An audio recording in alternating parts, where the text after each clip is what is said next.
Happening now on Grid Tonight. Kyle Larson will attempt the double in the month of May, running Indy and Charlotte on the same day. But why will it have to wait until 2024? Kevin Harvick is calling it quits at the end of 2023. What will you remember the most from his 23-year NASCAR Cup Series career? The prize money in Indy NXT has seen a sharp increase for the 2023 season. Is this a way of righting a wrong after Linus Lundqvist's career path took an uncertain turn? Hello to all of our viewers watching here in the United States and around the world. Welcome to Grid Tonight, your weekly motorsports news program. I'm Kobe Lambert from the Podium Finish, and with me, Joshua Birch and Ben Snyder. We definitely encourage all of our viewers out there to comment in the chat room below and ask any questions you have. And I see we already have an active chat room. We have Amber there. How are you doing? How are you doing tonight, Amber? And also we have Dimas and Josh right here in the chat room explaining why we're delayed a few minutes off there. Josh is not feeling 100%, and Adam Limerick says, "I hope you feel better soon, Josh." Big prayers, and Josh will have you start off tonight's show. What our top story? Hopefully you'll be able to make it through. Fingers crossed, eh? Thanks, Ben, again for joining us such late notice. Okay, now, assuming nobody attempts it this year as well, 2021 NASCAR Cup Series champion Kyle Larson will try to pull off the double in 2024 with plans to run the Indianapolis 500 and Coca-Cola 600 on the same day. In a partnership between Rick Hendrick and Arrow McLaren, Larson will attempt to make the field of 33 with one of the top teams in the NTT IndyCar Series 15 months from now. Now, Larson is one of the most versatile racers in motorsports. He will have sponsorship from HendrickCars.com. And assuming nobody tries the double this year, Larson could become the fifth driver to pull off competing in both Indy and Charlotte on Memorial Day weekend.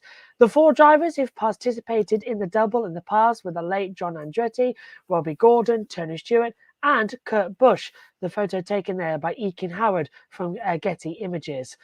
And Kobe, bring you in as well. Is Kyle Larson one of those rare racers who can complete all 1,100 miles and potentially win one of them, if not both races, on Memorial Day weekend 2024? Absolutely, Josh. If you had to pick one racer who I think can successfully pull off the double, it has to be Young Money himself, Kyle Larson. It's so incredible to see what Kyle Larson has done so far in his motorsports career, is driving so many different types of vehicles on asphalt and dirt and sports cars as well. Got a Rolex watch on his resume for winning the Rolex 24 at Daytona in the past. And Larson, I think it's obviously going to be a challenge for any racer. This IndyCar is something that he's never tried before. It's going to be a challenge, but if anybody can do it, it's going to be Kyle Larson. He's, like you said, he's one of those rare racers. He can get in any vehicle and be competitive, and I expect to see the same thing for him in Indianapolis 500. And I think this tie up with HendrickCars.com and Arrow McLaren is great. Arrow McLaren has one of, as you said, one of the best cars in the NTT IndyCar Series, and as far as completing all 1,100 miles, I think that'll certainly be doable. I mean, Tony Stewart did that in 2001. He finished third in the Coca-Cola 600 that year, driving for Joe Gibbs Racing, and he was also driving for Chip Ganassi Racing in the Indy 500, completing all 200 laps, 500 miles in that one, en route to a sixth place finish. So I think there's a great chance that Kyle Larson could potentially join Tony Stewart in that 1,100 mile club. I don't know if I'm confident enough to say that Kyle Larson can win both races and sweep Indy and Charlotte, but I certainly think it would be possible for him to win at least the Coca-Cola 600. But who knows? Larson might shock us all and go out there and win the greatest spectacle in racing. Too bad we have to wait until 2024, but I'm glad this is something that's happening. And Larson's he's gonna make good use of his time for the next year or so, trying to prepare for the biggest race of his career. Absolutely. I'm going to have to get onto USRN as well to see that if I can do the double one of these days as well. Hopefully one a bit more 100%. That'll be the triple for me. Monaco, Indy, and then Charlotte as well. Adam, I think, put it as well as you have your breakfast at Monaco, your lunch at Indy, and then your dinner at Charlotte as well. Now, Larson has said he's looking forward to competing in the Indy 500, which is a race he has wanted to compete in for a very long time, since childhood. He also mentioned getting a lot of testing in and being very prepared for the biggest race of his life in May 2024. Some people wondered why next year and not this year. Tony Kanaan, who's running the additional Indy 500 only entry with Arrow McLaren in 2023, jokingly said Larson's deal didn't happen this year because he refused to give up his seat. In all seriousness, though, Larson has a lot of time on his hands and plenty of resources available, so he'll have the best shot at having a decent result in the greatest spectacle in racing. And Kobe, what are some of the options that Arrow McLaren will likely explore to get Kyle Larson up to speed within the IndyCar world itself? Well, Josh, I think the most likely option is going to be time in the simulator. Yeah, the simulator time is good, but nothing replaces actually doing the real thing. And like you said, 15 months from now, until Kyle Larson is going to attempt to do the Indy 500, the double, and run the Coke 600 in the same day. So during that time, he's going to get to know a lot of the team members. Going to be traveling back and forth between Hendrick Motorsports and Arrow McLaren for the next year. You have a lot more time to get to know the entire team over a year, rather than just get to know everybody in just a few months' time and then boom, we're on the track. And also a date I have circled on my calendar is towards late April, when they typically do the open test, like the pre-Indy 500 test, before we have the whole month of May where they're running on the oval. I think that would be a perfect opportunity to get Kyle Larson some seat time in an Indy car. Obviously he's not going to be competing this year. Tony Kanaan, he has so many laps at Indy, he doesn't necessarily need to have any extra laps. So in that fourth Arrow McLaren entry, I think it will be really smart if they put Kyle Larson in that seat during that test, so he can really start to get up to speed in an Indy car. And there's also several other IndyCar tests throughout the year as well. So that would be another great opportunity for Larson to get some seat time. And then the next season leading up to Indy, can get even more seat time in the car. So I think the one thing Kyle Larson has on his hands is certainly time. I think it's going to be a really good thing for motorsports, and Larson's going to utilize every single resource to his full advantage. I'll hand over to you now, Ben. Thanks again for helping me out here. Thank you, Josh. Certainly hope you're feeling better, so I'll step in here and give you a chance to catch your breath a little bit. Well, next we have a story about another NASCAR Cup Series champion, Kevin Harvick, who announced that 2023 will be his final season as a full-time driver, and he will retire from NASCAR at the end of the year. Entering his 23rd season as a Cup driver, the 47-year-old from Bakersfield, California, has put together an amazing career that will almost certainly see him end up as a first-ballot NASCAR Hall of Famer. 60 Cup wins, 245 top fives, 430 top 10s, 99 laps away from leading a total of 16,000 laps in his career, and of course the Cup Championship in 2014. Harvick has also checked off some crown jewel wins. He's a three-time winner of the Brickyard 400, two-time winner of the Coca-Cola 600 and Southern 500, and of course, who can forget his 2007 Daytona 500 victory in a photo finish side by side with Mark Martin coming to the checkered flag. Additionally, he's a two-time champion in NASCAR's Xfinity Series, where he won 47 career races over there. He's also won 14 races in the NASCAR Craftsman Truck Series and is the 1998 NASCAR Winston West championship winner. Of course, that series now known as the ARCA Menard Series West today. The driver known as the Closer, or Happy Harvick, reached out to several people before making his final decision for advice, trying to decide when it's time. And ultimately, Harvick decided that now is the time to hang up the helmet at the end of this upcoming season. Now Harvick will be able to spend more time with his family as his two kids, Keelan and Piper, begin following in their father's footsteps by racing go-karts. The photo on your screen was taken by Jared C. Tilton of Getty Images. So Kobe, will Kevin Harvick's departure leave a huge void in the NASCAR Cup Series garage for years to come? Well, Ben, it's kind of funny you asked about void in the garage, because I remember I believe it was during the first year of Grit Network, Joe and I did a Grit Tonight episode talking about the void in the garage after Jimmy Johnson announced that he'd be retiring from the NASCAR Cup Series, and wondering who would take Jimmy's place. It really seems like Kevin Harvick had been one of those veteran drivers who've been around for a very long time who took the place, and now Kevin Harvick is leading. Now we're asking the same question again: who's going to take this huge void in the garage that that Harvick is leaving behind. And I'm not really sure if I can answer that question at this point, but he's definitely leaving a huge void. Kevin Harvick, been wise beyond his years. He's really matured throughout his NASCAR Cup Series career, and he's a driver who is not afraid to speak his mind at all. If he doesn't like something, he'll say it. If he likes something, he'll also say that as well. And it's really crazy. Kevin Harvick won the very first NASCAR race that I ever watched, and I believe that was the same for you too as well, Ben. The 2007 Daytona 500, a race that they'll never forget. And it'll be interesting to see how Kevin Harvick is able to do in his final season in the NASCAR Cup Series.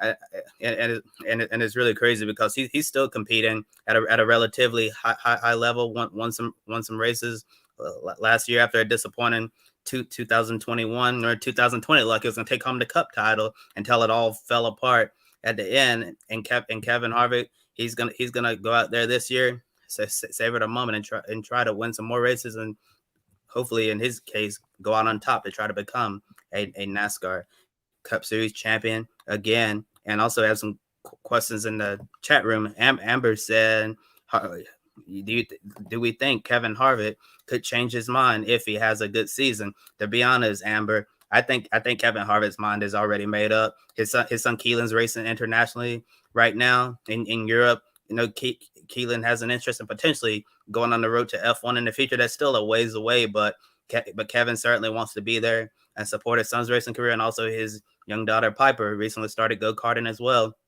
And that's something, that fathers really don't want to miss. So I think Kevin Harvick is putting his wife and his kids first right now. So I think even if Kevin Harvick has a successful season, let's say winning over 5 races and goes on top of the champion, I still don't see him coming back in 2024. Will you agree, Ben? Yeah, I agree. I think, looking at Kevin, approaching his late 40s now, in his late 40s in many ways, 47 years old, I think it's time. Especially when you consider, like you said, Kobe, his children are just starting down this path as well. I know he wants to be there with them and for them as they potentially start their own racing careers. So I think he's got his priorities in line. Of course, there were rumors that he might have retired a couple of years earlier. Of course, the next gen car maybe changed that. Maybe he, is still hurting from that 2020 season where he arguably should have won the championship, was looking very, very strong, but ultimately ended up not even making the championship 4. But that's just the way this playoff format goes sometimes. So I know he wants to go out on top, but even if he wins the championship, you can't go out on top any better than that. So, that might be the perfect send-off for him. So I think that might only reinforce, the decision that he's already made here. Adam's asking, do you think Harvick will join Fox Sports in 2024? I think it's a very strong possibility. I know that there's always been that question ever since Darrell Waltrip retired, who was going to be that third voice, in the Fox booth, and they tried some rotating analysts. Jeff Gordon's been in and out of there. Clint Boyer, there's been questions as to whether or not he's going to be there for the long term. But I think Kevin, he's already done quite a bit of television, as a, guest analyst and, kind of leading the drivers only broadcast in the Xfinity series that Fox has done the last few years. So I think that he's certainly got a home there if he wants it. But again, I think it'll depend on, how much time, he wants to devote to something like that. How much would he be willing to sacrifice, compared to what he's already sacrificing to not be there for, as much of his children's, trying to carve out their own path in this sport. So we'll just have to wait and see. I'm sure we'll get our answers soon enough. Kobe, to answer your other question there, or other point that you brought up, that was my first Daytona 500. My first race that I watched was actually the 2006 Talladega race the fall before there. Of course, that had a very memorable finish as well, with Dale Earnhardt Jr., Jimmy Johnson, and Brian Vickers, who ended up winning that one. But yeah, certainly I'm right there with you. One of my first major NASCAR memories is that photo finish with Mark Martin as the field was crashing behind them coming out of turn 4 and looking like if NASCAR had thrown a yellow, Mark Martin finally would have gotten his Daytona 500. But, it's always interesting to look at history, in hindsight, we'd still be talking about Kevin Harvick looking for his first Daytona 500 here, if that race had, if that photo finish had been reversed. So it's, it's certainly a good thing to have on his resume. And of course, I feel badly for Mark Martin that he doesn't have that, but, Kevin's had an incredible career, and he's got one more year, one more opportunity to add to it. So we'll see what he can do here in 2023. Now, of course, looking back on Harvick's career, he was first introduced to the NASCAR Cup Series during a time of tragedy. The 25-year-old California kid of a time in 2001 had the heavy task of doing something that nobody envies, replacing one of NASCAR's greatest drivers of all time, who died on the final lap of the 2001 Daytona 500. That, of course, was Dale Earnhardt Sr. The iconic number 3 was renumbered to number 29 when Harvick made his Cup debut at Rockingham Speedway. Just a couple of weeks later, in his third career Cup start, Harvick did the unimaginable, winning in his first race at Atlanta Motor Speedway in an emotional and classic photo finish with Jeff Gordon. Reflecting on that day, Harvick said Dale's passing changed NASCAR forever, changed his life forever, and the direction it took. He admitted it took him a long time to get comfortable to really think about everything that happened on that day. Harvick added, quote, "Looking back on it now, you realize the importance of getting in the Cup car, and then we wound up winning my first race at Atlanta in the 29 car after Dale's death. The significance and the importance of keeping that car on the racetrack and winning that race early at Atlanta, knowing now what it meant to the sport, and just that moment in general of being able to carry on was so important." So, Kobe, does Harvick get enough credit for carrying all the pressure on him in 2001, replacing the irreplaceable Dale Earnhardt?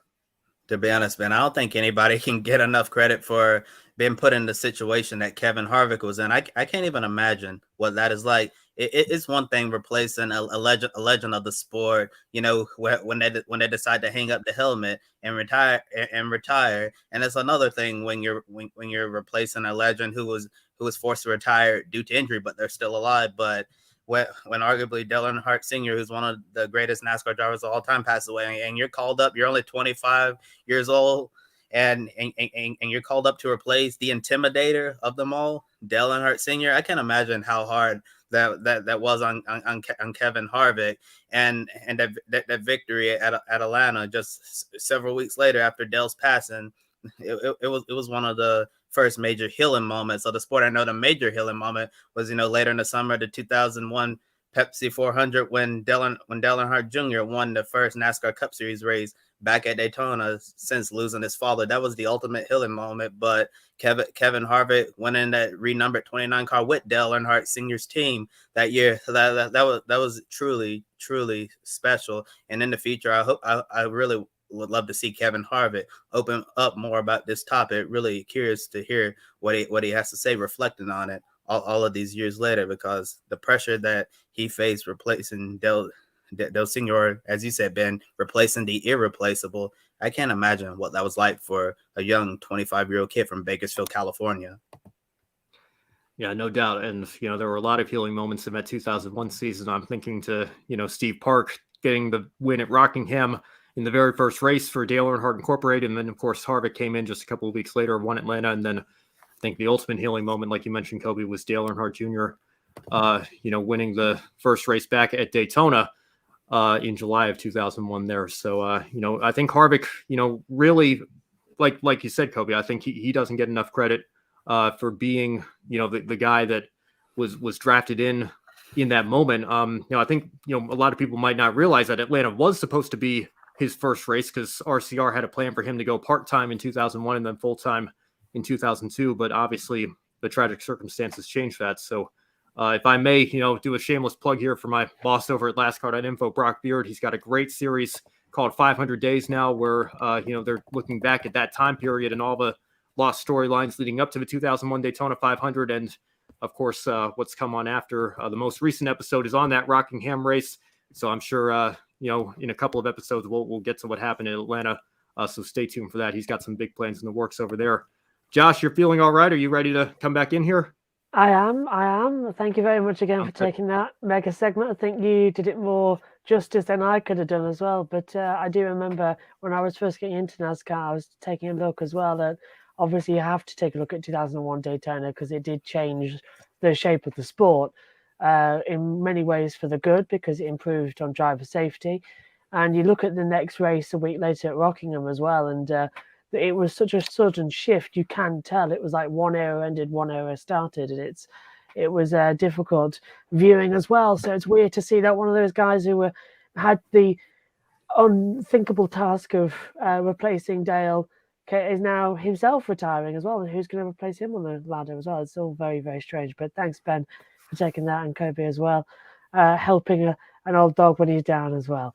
Now, moving on to our hot topic for this evening, Evan, which is a hot topic, if you like, money, because after plenty of criticism over decreasing the prize money, Indy NXT will see an increase in 2023 to give the eventful series champion the best opportunity to graduate to the NTT IndyCar Series in 2024. Total prizes are being increased to $1.4 million. Now, the 2023 Indy NXT champion will receive $850,000, which is an increase of $350,000, and it will be applied to an oval test at Texas Motor Speedway. This also includes the IMSA Open Test, or the Rookie Orientation Program, the Indy 500, and an additional NTT IndyCar Series race in 2024, plus another IndyCar test session on the Indianapolis Motor Speedway road course. Now, the prize money has increased for the second and third place finishers in the championship, $125,000 and $65,000 respectively. For the first time, the championship winning team will receive a prize, $35,000 as well. Awards for each Indy NXT race in 2023 will see the race winner receive $15,000, $5,000 for second place, and $2,500 for third place. The photo taken by Chris Owens from Penske Entertainment. And we're bringing in both Ben and Kobe with this one. After the 2022 season champion, Linus Lundqvist, has seemingly failed to find an IndyCar seat for 2023. Is the increased prize money a huge step in the right direction, as I whack my laptop, for Indy NXT? And Adam also says, Brock has done an incredible job with 500 days on his YouTube channel. I've enjoyed it 110%. I'll start with you, Ben. No, I guess it's fitting that I ended up on the show tonight, because this kind of goes with the theme of what we've been talking about on the Encore show. And I'm sure we'll continue to talk about when that show comes back here in just a few weeks. But yeah, I mean, I guess I'll take the first part of that first, Josh. I mean, it's an absolute crime that Linus Lundqvist, has not found a full-time IndyCar seat for this year. And I do want to give my best to Stingray Robb, who finished, I believe he finished second in the championship right behind. I know he was in that battle for second. He's found that final seat. That was announced today. He'll be full-time in IndyCar in 2023. So good for him. Amber saying, bring back the Freedom 100 and we're good again, Mr. Penske. I certainly don't disagree with that. I think that has to be a priority over the next couple of years, because, that it's not just because that race took place in Indianapolis. That was that series Indianapolis 500. That was a race that almost always had a fantastic photo finish, always provided some great racing. And, also looking at it from a more practical standpoint, got drivers ready for the Indianapolis 500. I mean, where else are you going to get oval experience like that if the Freedom 100 is taken away? So, I think that's been a major loss. And obviously, it's not a great look that your series champion hasn't been able to find a full-time IndyCar seat for 2023. But the increased prize money, I think in the long run will hopefully go a long way towards alleviating that problem and fixing that issue. Now, it's not an immediate fix, obviously, for Linus Lundqvist. And hopefully he can, find something here in these last couple of months before the season to at least get a part-time deal together to be able to do something. Because, like we were saying, on the Encore show, it seemed like almost every week we were talking about him winning the Indy Lights race at the time. And again, my apologies for the upcoming year. I'm sure I'm going to slip up and call Indy Next or Indy NXT, whatever we're calling it now, Indy Lights, because that name has just been drilled into my mind for the last, 15 years as a race fan. So there's a lot to be looking forward to and a lot to be getting used to under this new era of this series. And the increased prize money, again, is a great step, but it's not a one-stop, be all, fix all, sort of thing here. Obviously it's a big problem when you have drivers who should be graduating to IndyCar and able to do so. I do think it'll go a long way, but I don't know that it's going to be the ultimate fix that guarantees a certain spot. I'd still like to see a little bit more help or a stronger path forward for the champions of what I suppose is now the Indy Next series. Now, what's their next step going to be? We call it Indy Next. The next thing should be moving up to the IndyCar series for the next generation of drivers. If it's in the name, then we've got to make good on that promise here.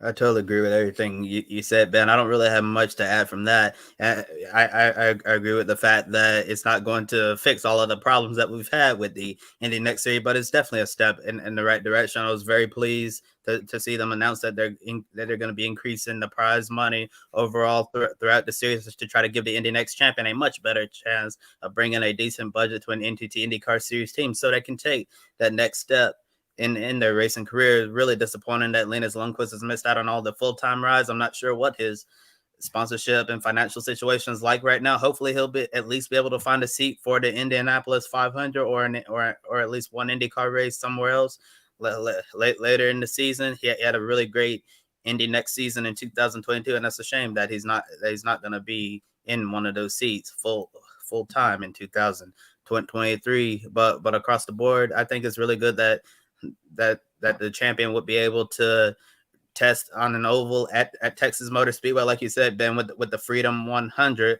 Where else are you going to find experience like that to be prepared for all these IndyCar oval races? It's good they have ovals on the schedule, Iowa and Gateway, but that's completely different. Indy's a different beast. Texas is a different beast. I remember a few years ago when we were returning back to action after COVID, I believe the first race on the schedule in 2020 was I think it was Texas Motor Speedway. And then you have several drivers who have never raced an oval in their lives. Like Alex Palou making his IndyCar debut on a high banked oval. So I feel like in those situations, you really need to have those drivers test on oval tracks to ensure that they're very prepared. And I also believe that was a really bad weekend for Rinus VeeKay as well. I remember he crashed like 1, 2, or 3 times. I can't remember how many times he actually crashed, but it was several times, and ended up in the doghouse with his boss, Ed Carpenter. So I think it's really important that they included an oval test in there, and then the open test and rookie orientation program. That's important. I really hope that this will end up helping the eventual 2023 Indy NXT champion, and it's really unfortunate that Linus Lundqvist ended up on the wrong side of the equation. Absolutely. I mean, he dominated last season as well, and now he's been left in so much of the gutter. It's not very fair. And I do agree with you, Ben, as well. The Indy NXT series or NXT, whatever it is, needs a better name. Indy Lights is okay. I recommend Kart as well. And that's, you may as well, because then you've got IndyCar and Kart and name back into it. 2 great series as well. Just avoid IRL and all that mess. But anyway, we've got another video coming up as well of one of our fellow presenters. As always, gives us some of the historical views. Here's Matt White with Grid History. Hi everybody, Matt White here. Happy New Year to you all. The first Grid EPI update of 2023 coming your way shortly as you join us from a very cold and frosty UK, which means only one thing. It is Rally Monte Carlo week. This weekend, the World Rally Championship gets underway with its traditional curtain raiser in the foothills of the Alps above Monte Carlo and the surrounding area. It starts on Thursday night in the darkness, 2 stages on Thursday before the normal Friday, Saturday and Sunday program, and it starts on one of the most famous stages of them all. The very first stage of the rally takes them up and over the Col du Turini, one of the most, famous stages of the rally and of the whole World Championship. It's the first stage and it's the last stage as well, so power stage points will be on show on Sunday afternoon for the teams that make it all the way through the treacherous conditions, snow, ice, rain, wind, all of the above for Rally Monte Carlo kicking off on Thursday. Really looking forward to the beginning of World Rally Championship, where we could potentially have a free manufacturer fight for the title now that Oyk Tanak has left Hyundai and switched back to Ford. So it'll be him up against Thierry Neuville at Hyundai leading their line, and the reigning world champion, Kalle Rovanperä, leading the line for Toyota. But his very established and legend teammate is back for this weekend. Sébastien Ogier could become the most successful driver at Monte Carlo if he can get a 9th win this weekend. That's all to come this weekend.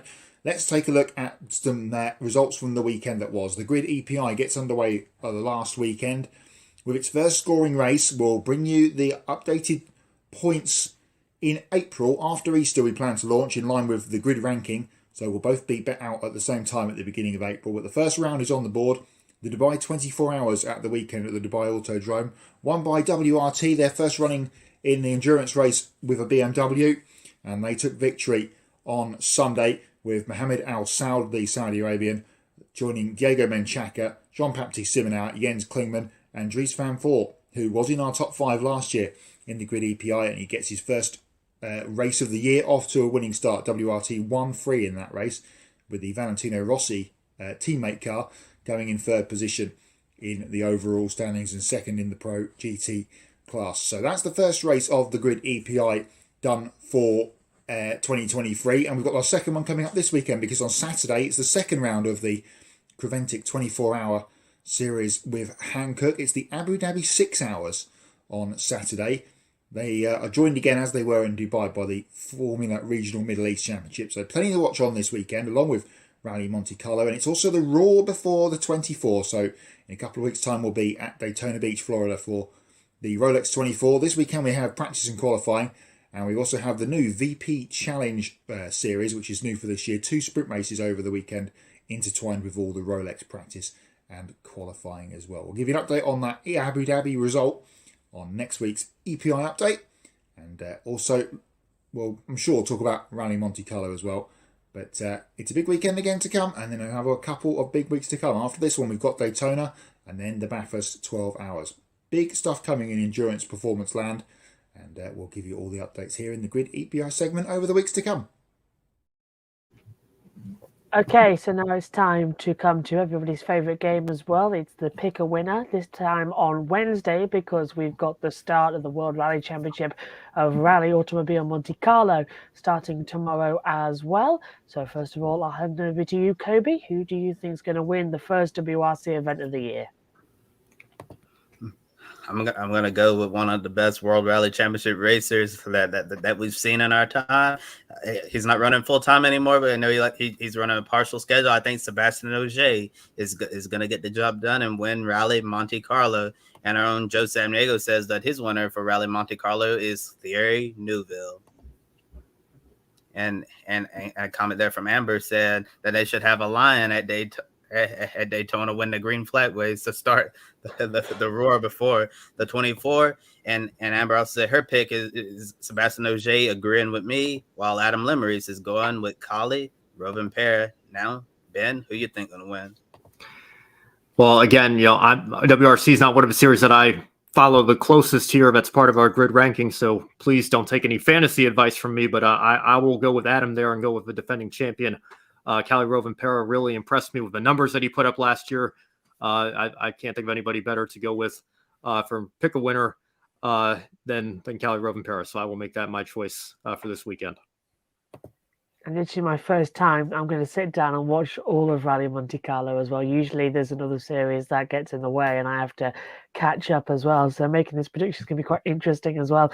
Put the entry list up on my phone as well. The brightness is a bit high, you can't see it. But I think I will go with Kobe on this one and have Sebastian Ogier in the Toyota Gazoo WRT as my pick a winner as well. So it all looks quite interesting coming forward, and as desperately as high as I'm trying to get my voice to go as well, stomach's not wanting to go that far. But I must say, we're going to send Ben off now as well. Joe just says a line in Daytona would be an interesting tradition as well. Yeah, but hang on a minute, a line in a famous American event as well. That didn't go very well for anybody who was at Las Vegas, did they? But Ben, I just want to say thank you very much for stepping in very much at the last minute to help me out as well. It's been a pleasure having you. And are you going to have an interesting week ahead of you then before next race of Formula E week next week? Yeah, well, I should be back on the Women in Motorsports show on Friday morning. We have some ARCA news to recap. A couple of female drivers making some history out of a Chili Bowl. And just today, Isabella Robusto signed a part-time deal with Venturini Motorsports. So Venturini's got 3 women in their lineup this upcoming year, which is great to see. So there's some news to recap there. I'll see you all on Friday morning. And then, yeah, it's going to be race season here before you know it. So, Josh, I hope you're feeling better. I know you got plenty of time to recover before we get into the heart of the season, but I certainly hope you're doing well. I'm hoping it's just a little bit of something I've eaten today and I'll be fine. Hopefully by tomorrow evening. If not, then PSGL, I've got something to worry about. But thank you very much, Ben, for tonight, and have a great one. Thank you, Josh, and thank you, Kobe. I'm going to hand over to Kobe now, but before I do, Kobe, I've got a stopwatch ready. Are you ready? 3, 2, 1, take it away.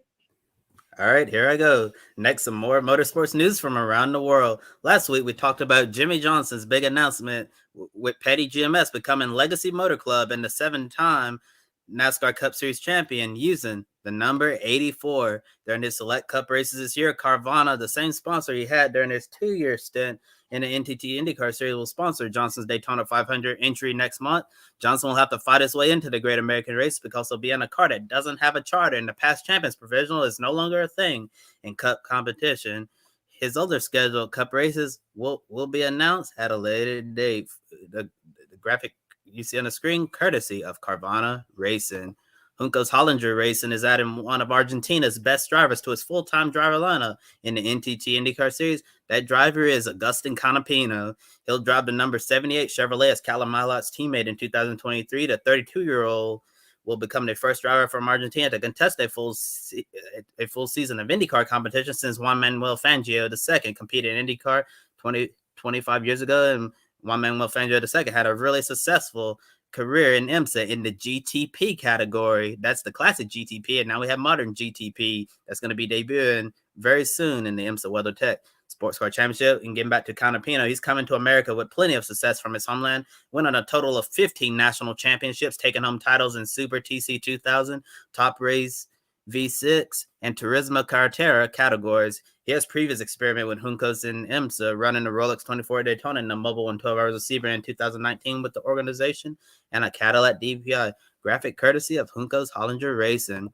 With Garth Tander moving to Grove Racing for the 2023 Repco Supercars Championship Endurance Races, Red Bull Ampol Racing has signed Richie Stanaway to replace him. Stanaway becomes Shane Van Gisbergen's new co-driver in the number 97 Chevrolet Camaro for the Sandown 500 and Bathurst 1000. Triple Eight was impressed with Stanaway's spectacular qualifying performance in the wet at Mount Panorama last year, where he qualified fourth and shared a wildcard entry with Supercars legend Greg Murphy. Stanaway said it was the best possible outcome for him, going from a Bathurst 1000 program only to the best team and best driver in Supercars. Photo courtesy of Red Bull Ampol Racing. After Tickford Racing parted ways with Jake Kostecki, they've signed 2022 Dunlap Super 2 Series champion to replace him, and that champion is Declan Frazier. He'll be the new driver to number 56 Trady Ford Mustang. Frazier made his Repco Supercars Championship debut last year in the Bathurst 1000, driving a 888 wildcard entry and finished an impressive 8th place with co-driver Craig Lowndes. It was a special moment for Frazier, getting a big call up to the main game because Tickford offered him a deal based on his driving talent alone, not what he could bring to the table financially. This deal comes at a perfect time after it looked like he might have missed out on a Supercars drive, and now he gets to compete against other rookies, Matthew Payne and Cameron Hill. Photo courtesy of Tickford Racing. NASCAR and Rev Racing announced the class of 2023 Drive for Diversity driver development program with 8 lucky drivers. Andres Perez de Lara will compete in the ARCA Menard Series, while LeVar Scott will race in ARCA East. Justin Campbell, Jane Reyna, and Paige Rogers will compete in the NASCAR Advanced Auto Parts Weekly Series Late Model Division. Caleb Johnson, Nathan Lyons, Aloy Sebastian Lopez Falcon will start off in the INEX Legend Car Series, graphic courtesy of Rev Racing. James Voles will become the new team principal at Williams F1. He'll join the team on February 20th ahead of the season opening Bahrain Grand Prix, and he's the third team principal in the 46-year history of this iconic organization after Sir Frank Williams and Jos Capito. Voles has been in Formula One for 21 years and comes from Mercedes after 9 Constructors' Championships and over 120 race victories. At Mercedes, Voles held the role of Motorsport Strategy Director before coming to Williams. Before that, he worked in key engineering and strategy roles. Photo courtesy of Williams F1.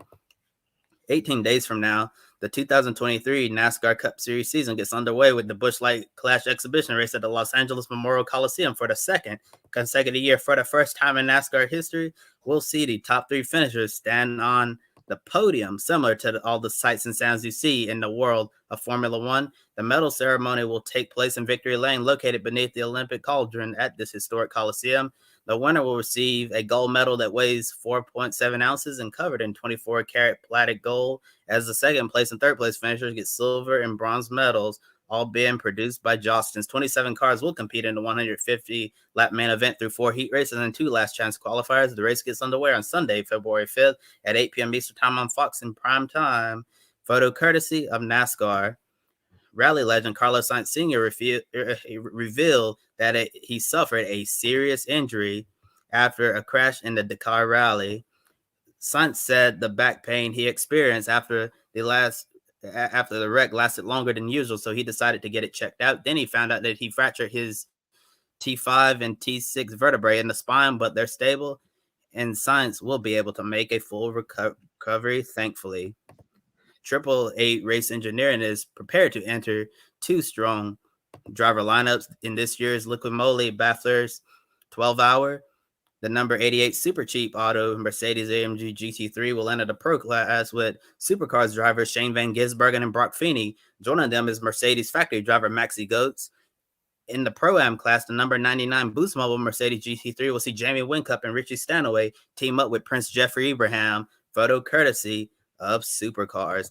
The Superstar Racing Experience, or SRX, announced several drivers who will be participating in the races this year when Thursday Night Thunder returns to ESPN. The first driver, we already talked about him, Kevin Harvick. He'll enter two SRX races at Stafford Speedway and Berlin Raceway. Rowdy Kyle Busch will also run a pair of SRX races at Motor Mile Speedway and Berlin Raceway. Clint Boyer will have to dust off the fire suit and take out the closet for three SRX races at Stafford Speedway, Motor Mile Speedway, and Lucas Oil Speedway. And the fourth and final driver that was announced, Elio Castroneves, is back in SRX for three races at Motor Mile Speedway, Berlin Raceway, and Lucas Oil Speedway, all graphics courtesy of SRX. 2311 Racing is entering a third car in this year's Daytona 500 and teaming up with one of the great daredevils of motorsports. The number 67 Black Rifle Coffee Company Toyota Camry TRD will be driven by the man, the myth, the legend himself, Travis Pastrana. If he makes the Great American Race, this will be Pastrana's debut in the NASCAR Cup Series. Been an open car, he'll have to make the race on speed or get in through the duels. Eric Phillips will be his crew chief as Pastrana brings experience in ARCA East, Xfinity, trucks, including championships across Supercross, motocross, and rally racing. Pastrana said he's thrilled by the chance to race in the Daytona 500, and he's feeling confident about his chances of making the race because 2311 builds competitive super speedway cars while acknowledging it won't be an easy task. Photo courtesy of 2311 Racing. Two-time Indianapolis 500 champion Takuma Sato will join Chip Ganassi Racing for all the oval races this year in the NTT IndyCar Series. Sato will drive the number 11 Honda at Texas, Indianapolis, Iowa, and Gateway, and a shift to a part-time schedule after 13 seasons of full-time racing. The addition of Sato strengthens Ganassi's lineup for the month of May, joining Alex Palou and fellow Indy 500 winner Scott Dixon and Marcus Ericsson. With Sato driving the number 11 Honda on the ovals, it was previously announced that F2 driver Marcus Armstrong will make the switch to IndyCar and share the seat with Sato on the road and street courses. Graphic courtesy of Chip Ganassi Racing. According to motorsport.com, two-time NTT IndyCar Series champion Will Power won't make his IMSA debut in the Rolex 24 after all. Power told motorsport.com that his wife Liz has been in the hospital for over a week, including 2 days in the ICU, and she had back surgery. He said he wants to be by her side until she can recover full mobility. Everyone here at Grid Network will be keeping the Powers in our thoughts as they go through this challenging time.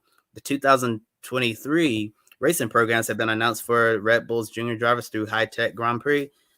Suta Arao will compete in the GB3 championship. Sebastian Montoya, the son of motorsports legend Juan Pablo Montoya, will run full-time in Formula 3. He's currently competing in the Formula Regional Middle East Championship to prepare himself for the 2023 F3 season. High Tech's Formula 2 driver lineup will consist of Isaac Hajar and 17-year-old American driver Jack Crawford, who could be the next American F1 hopeful, looking to follow in the footsteps of Williams F1 driver Logan Sargent. Meanwhile, two other Red Bull juniors, Enzo Fittipaldi and Zane Maloney, will drive for Carlin. Graphic courtesy of High Tech Grand Prix. The second place finisher in the 2022 Indy NXT season, Stingray Robb, will move up to the NTT IndyCar Series full-time this year. Robb will drive the number 51 Honda for Delcoin Racing with Rick Ware Racing, replacing Takuma Sato in the driver lineup. In 2022, Robb won an Indy NXT race at Laguna Seca, got 11 top fives, 8 podiums, 2 poles, and completed 99% of all the laps. He tested with Delcoin Racing during an off-season test at Sebring International Raceway, and he really impressed the team. Now the team will have two exciting young drivers with Robb and David Malukas, who will likely be one of the most attractive drivers on the market entering 2024. Photo taken by James Black from Penske Entertainment. And as we've known for a while, Chandler Smith is moving up to the NASCAR Xfinity Series full-time with Colleague Racing, replacing AJ Allmendinger in the number 16 Chevrolet Camaro Xfinity car. Now we know Smith will also add some NASCAR Cup Series races to his 2023 schedule as he'll attempt to make his Cup debut in next month's Daytona 500, with sponsorship from Quick Tie Products will also support him in multiple NASCAR Xfinity Series races. Smith is scheduled to compete in a total of 5 Cup races after the Daytona 500. Collett plans to have him run the Richmond Spring Race, the All-Star Race at North Wilkesboro, the Talladega Fall Race, and the season finale at Phoenix Raceway, graphic courtesy of Colleague Racing. And also some more Colleague Racing news. Today we learned that Landon Castle, as he says, unfortunately he won't be driving the 10 car full-time this year. However, his quest to win in NASCAR competition continues. Sponsorship drive his business, and his sponsors over the last 2 years have been through a lot, so rebuilding is going to be his main priority in 2023. So a tough break there for Landon Castle. And for now, Josh, I get me a sip of water. I must admit, that has cheered me up a lot. You just got over, would you like to know the time? 11 minutes exactly. I'm not even kidding. 11 minutes? Can I get that on the screen without it going funny? Hang on. Let me just dim my script down. Yeah, see it. 11 minutes. Wow. Well, I talked for 11 minutes straight. I'll be honest. Yeah. It seemed like it was like 4 or 5 minutes. It didn't seem like 11 minutes at all. No, usually when you do that, I'm just sat here reading along with you, and it doesn't seem that long at all. But 11 minutes, that is insane. I very much need a sip of water after that. Adam says, love what NASCAR is doing for the top 3 finishes at the Classic at the Coliseum. I agree. It's about time we had a podium. What if drivers get in a fight? Do they still have to stand on the podium? Yeah, but then again, it's harder. It's easier for second place to punch third place. It's easier for first place to punch the pair of them, isn't it, Kirby? To be honest, Josh, I think this is exactly what NASCAR has in mind when they decided to do a F1 style podium with all the medals and stuff, because LA Coliseum, it's a true bull ring short track, and there's going to be a lot of beating and banging and hot tempers. I believe we saw Ryan Blaney got out of his car last year, and I believe he threw his Hans device at somebody. I can't remember exactly who it was, but he was pretty angry. And if we have a bump and run for the win, let's say the driver who was running third place coming into 3 and 4 for the final time, gives the nuts to the driver in second place who hits the driver in first, and they both, go up the hill, and then the driver in third place win the race, and then the ones who were running first and second up finishing third and end up finishing second and third, and then that would be a really interesting podium. So I think NASCAR is hoping it's going to come down to something like this, and we'll see a controversial podium. Make it permanent. That's all I'm asking. Make it permanent as well. Then if Bubba Wallace gets on the podium as well, it might make things just a little bit more entertaining. Anyway, going in then and taking a look at our upcoming schedule as well. Friday, a new episode of Women in Motorsports, as you heard Ben mention earlier on as well. We'll also have more from the World Rally Championship content in the coming days to wrap up Rally Monte Carlo. And of course, next Wednesday, Grid Tonight for the latest news in motorsport. And hopefully it's going to be just as chaotic as tonight's was as well, but hopefully I'll be 100%. Now, please do subscribe to our YouTube channel and help us to get to 500 subscribers before the Daytona 500. We've got about a month left to do that as well. Don't forget to hit the bell icon as well to get the notifications. Follow all our social media platforms and visit gridranking.com as well. And also take 5 minutes to invest in the Grid Network through Patreon. Join Colin, Mark, Deshelle, Robin, as well as I believe David joined in as well. Welcoming David as well. That's all Kobe had that just quickly. In investing each month in the Grid Network as well. We value all our Patreon subscribers as well. And once we hit $500 per month, we can begin sending members of our team to the track more consistently for live reporting from the track and more content. The link is in the video description as well to our Patreon. And if you want to do a one-time donation, click on the Buy Me a Coffee link as well. Get your name on the board and invest as much as you want. You can even buy a specific on-air personality a cup of coffee, and they'll thank you on the air. Now, for Kobe Lambeth at the podium finish and for Ben Schneider, who graciously stepped in to help me, I'm Joshua Birch, sounding ill and like a BBC reporter from the 1990s. But then again, thank you very much for watching. We'll see you next time. Good night. Thank you for watching us right here on YouTube. Be sure to subscribe. Help us get to 500 subscribers before the Daytona 500. 2023 is going to be a really fun season. We want you to be part of it. All our live programs, plus special programs such as Roundtable and Live on the Grid. Click on the links to see some of our great videos right here on the Grid Network.